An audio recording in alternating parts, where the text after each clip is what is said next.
ಗಣಕೆ ಸೊಪ್ಪು 3 ಕಟ್ಟು, ಮತ್ತು ಈರುಳ್ಳಿ ಬಂದು 2, ಬೆಳ್ಳುಳ್ಳಿ ಬಂದು 3ರಿಂದ 4 ಎಸ್ಲು, ಮತ್ತು ಚಿಲ್ಲಿ ಪೌಡರು, ಸಾಲ್ಟ್, ಪೆಪ್ಪರ್, ಮತ್ತು ಒಣಮೆಣ್ಸಿಕಾಯಿ ಬಂದು 2 ಒಗ್ಗರಣೆಗೆ, ಮೊಟ್ಟೆ ಬಂದು 4. ಬನ್ನಿ ಹೇಗೆ ಮಾಡೋದು ಅಂತ ನೋಡ್ಕೊಂಡು ಬರೋಣ.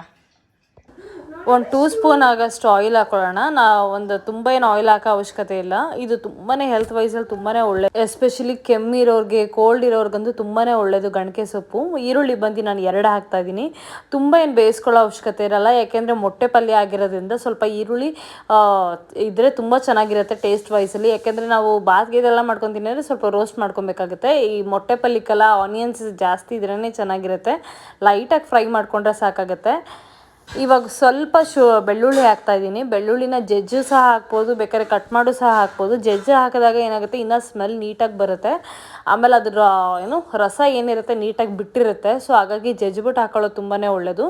ಮತ್ತು ಒಣಮೆಣ್ಸಿಕಾಯಿ ಹಾಕ್ತಾ ಇದ್ದೀನಿ. ಒಣಮೆಣ್ಸಿಕಾಯಿ ನಾನು 2 ಹಾಕಿದ್ದೀನಿ. ನಿಮ್ಗೇನಾದ್ರು ಖಾರ ಏನಾದ್ರು ಬೇಕಾದರೆ ಹಸಿಮೆಣ್ಸಿಕಾಯೂ ಸಹ ಆ್ಯಡ್ ಮಾಡ್ಕೊಬೋದು. ನಮ್ಮನೇಲಿ ಸ್ವಲ್ಪ ಖಾರ ಕಡಿಮೆ ತಿನ್ನೋದ್ರಿಂದ ನಾವು ಕಡಿಮೆ ಹಾಕಿದ್ದೀನಿ. ಇವಾಗ ಒಂದು ಸ್ವಲ್ಪ ಸಾಲ್ಟ್ ಹಾಕೊಳ್ಳೋಣ, ಯಾಕೆಂದರೆ ನಾವು ಡೈಲಿ ಚಪಾತಿ ಮಾಡ್ತಾ ಇರಬೇಕಾದ್ರೆ ಏನು ಮಾಡಬೇಕು ಅನ್ನೋದೇ ಕನ್ಫ್ಯೂಸ್ ಆಗಿಬಿಟ್ಟಿರುತ್ತೆ. ಈ ಥರ ಡಿಫ್ರೆಂಟಾಗಿ ಮಾಡಿದ್ರೆ ಇನ್ನೂ ಚೆನ್ನಾಗಿರುತ್ತೆ. ನೋಡ್ಬೋದು. ಇವಾಗ ಒಂದು ಸ್ವಲ್ಪ ಚಿಲ್ಲಿ ಪೌಡರ್ ಹಾಕ್ತಾ ಇದ್ದೀನಿ. ಒಂದು ಅರ್ಧ ಸ್ಪೂನ್ ಹಾಕ್ಕೊಂಡ್ರೆ ಸಾಕಾಗುತ್ತೆ. ಮತ್ತು ಪೆಪ್ಪರು, ಚಿಲ್ಲಿ ಪೌಡರ್ ಹಾಕಿದ್ರೆ ಸಾಕು. ಇಫ್ ಇಟ್ ಈಸ್ ನಿಮ್ಗೆ ಏನಾದ್ರು ಹಸಿಮೆಣ್ಸಿಕಾಯನ್ನು ಆ್ಯಡ್ ಮಾಡ್ಕೋಬೇಕು ಅಂದರೆ ಮಾಡ್ಕೊಳ್ಳಿ, ಅದು ಸಹ ಟೇಸ್ಟ್ ಚೆನ್ನಾಗಿರುತ್ತೆ. ಇವಾಗ ಗಣಕೆ ಸೊಪ್ಪು ಹಾಕ್ಕೊಳ್ಳೋಣ. ನೋಡ್ಬೋದು, ಸೊಪ್ಪಿನ ಪಲ್ಯ ಎಷ್ಟು ತಿಂದರೂ ಸಾಕಾಗಲ್ಲ, ಯಾಕೆಂದರೆ ಯಾರ ಮನೇಲಿ ಸೊಪ್ಪು ಇಷ್ಟಪಡಲ್ಲ. ಸೊ ಅವ್ರಿಗೆ ಈ ಥರ ಆಲ್ಟರ್ನೇಟಿವ್ ಆಗಿ ಹೆಗ್ ಹಾಕಿ ಮಾಡಿದಾಗ ಇನ್ನೂ ಸಹ ಟೇಸ್ಟಿಯಾಗೂ ಇರುತ್ತೆ. ಎಸ್ಪೆಷಲಿ ಚಪಾತಿಗೆ ಮಾತ್ರ ಒಳ್ಳೆ ಕಾಂಬಿನೇಷನ್ ಆಗೂ ಇರುತ್ತೆ. ಹೆಲ್ತ್ ವೈಸಲ್ಲಿ ನೋಡ್ತೀನಿ ಅಂದರೆ ಇದು ಬೆಸ್ಟ್ ವೈಸ್. ಎಸ್ಪೆಷಲಿ ಮಕ್ಳುಗಳು ಸೊಪ್ಪು ತಿನ್ನಲ್ಲ ಅಂತಾರಲ್ಲ, ಅವ್ರಿಗೆ ಈ ಥರ ಮಾಡಿಕೊಟ್ರೆ ಅವ್ರಿಗೂ ಸಹ ತುಂಬಾ ಇಷ್ಟನೂ ಆಗುತ್ತೆ. ಮತ್ತು ಟೇಸ್ಟ್ ವೈಸಲ್ಲೂ ತುಂಬಾ ಚೆನ್ನಾಗಿರುತ್ತೆ. ಆಮೇಲೆ ಗೊತ್ತೇ ಆಗಲ್ಲ ಸೊಪ್ಪು ಕೈ ಇದೆ ಅಂತಲೇ. ನೋಡ್ಬೋದು, ತುಂಬಾ ಚೆನ್ನಾಗಿತ್ತು. ಫೈನಲಿ ಆಗಿದೆ. ಒಂದು 5 ನಿಮಿಷ ಲಿಡ್ ಕ್ಲೋಸ್ ಮಾಡಿ ತೆಗೆದ್ರೆ ಸಾಕಾಗುತ್ತೆ. ನೋಡ್ಬೋದು, ಫುಲ್ ಆಲ್ಮೋಸ್ಟ್ ನೀಟಾಗೆಲ್ಲ ಸೊಪ್ಪೆಲ್ಲ ನೀಟಾಗಿ ಬಂದಿದೆ. ಸೊ ಇವಾಗ ಒಂದು ಸ್ವಲ್ಪ ಪೆಪ್ಪರ್ ಹಾಕ್ಕೊತಿದ್ದೀನಿ. ಏನಕ್ಕೆ ಅಂದರೆ ಖಾರ ಇಲ್ಲಾಂದ್ರೂ ತಿನ್ನೋಕ್ಕಾಗಲ್ಲ. ಸೊ ಹಾಗಾಗಿ ಚಿಲ್ಲಿ ಪೌಡರು ಮತ್ತು ಪೆಪ್ಪರ್ ಇಷ್ಟು ಹಾಕ್ಕೊಂಡಿದ್ದೀನಿ. ನೋಡ್ಬೋದು, ಲೈಟಾಗಿ ಫ್ರೈ ಮಾಡ್ಕೊಳ್ಳೋಣ.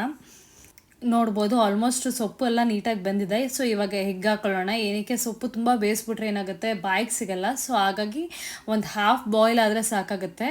ಇವಾಗ ಹೆಗ್ ಹಾಕ್ಕೊಳ್ಳೋಣ. ಎಗ್ ಬಂದು ನಾನು 4 ತೊಗೊಂಡಿದ್ದೀನಿ. ನೋಡ್ಬೋದು, ಎಗ್ಗಂತೂ ತುಂಬಾ ಚೆನ್ನಾಗಿರುತ್ತೆ. ಎಸ್ಪೆಷಲಿ ಈ ಎಗ್ ಲವರ್ಸ್ ಇರ್ತಾರಲ್ಲ, ಅವ್ರಿಗಂತೂ ತುಂಬಾ ಇಷ್ಟ ಆಗುತ್ತೆ. ಈ ಸೊಪ್ಪು ಹೆಗ್ 2 ಕಾಂಬಿನೇಷನ್ ಅಂತೂ ಮಸ್ತಾಗಿರುತ್ತೆ.